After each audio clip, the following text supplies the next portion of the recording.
निसंदेह समाज सेवी जो भी रहे सब लोग, हमने बताया कि हमारे राजनीतिक गुरु हैं, लेकिन मैं सभी से सीखने की कोशिश करती हूँ। महात्मा गांधी मेरे आदर्श रहे हैं और जवाहरलाल नेहरू जी की मैं प्रशंसा करना चाहूँगी।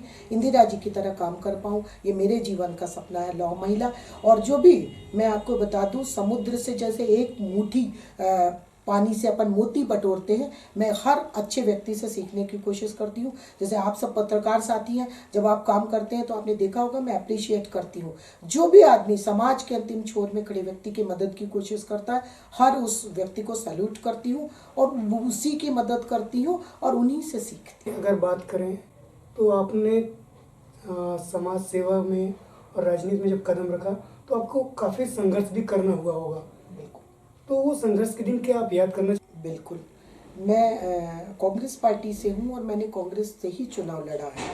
और जब ये उस टाइम बजट बहुत कम होते थे, अब तो ग्लोबलाइजेशन मनमोहन सिंह जी के बाद, और उस टाइम उन्होंने इतना काम किया कि पैसा दिखने लगा। पहले जो प्रोजेक्ट 2 या 3 करोड़ सेंट्रल में अटल बिहारी जी की सरकार थी और मध्य प्रदेश के साथ बहुत खराब बर्ताव होता था। यहाँ पर बिल्कुल फंड्स नहीं आते थे और इस तरीके से तोड़ा जाता था कि ताकि डेवलपमेंट ना हो तो कांग्रेस की सरकार यहाँ थी तो इसकी बदनामी हो, इस तरीके के इन लोग थे।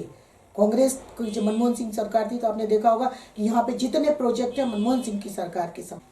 जब मैं ये सड़क बनवाने लगी तो मुझे बड़े भैया सांसद सुंदरलाल जी तिवारी जी सांसद थे, तो उन्होंने कहा कि मैं इस सड़क के लिए, नगर निगम बहुत कम फंड दे रहा था, इतना पैसा नगर निगम के पास नहीं होता था कि एक ही सड़क के लिए 3 या 4 करोड़ दे दे, लेकिन वो सड़क मेरे जीवन का सपना थी। क्योंकि जिस मिट्टी से मैं पैदा हुई और जिस इलाके की मैं जनप्रतिनिधि थी उसके प्रति मेरा दायित्व था।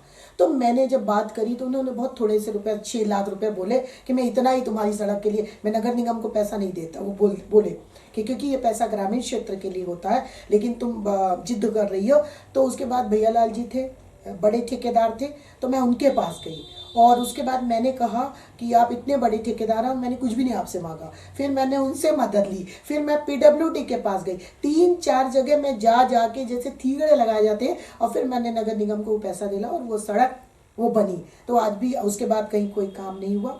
इसी तरह अगली बार भी 2-3 पार्क का सवाल था, तो कुछ ऐसे भूमाफिया थे जो नहीं चाहते थे कि बने, तो मुझे मतलब बहुत बड़े नेता के सामने से भिड़ना पड़ा और मैं रोती रही, मेरे आंसू बहते रहे, लेकिन मैं नभी ना झुकी और मैंने वो पार्क बनवा।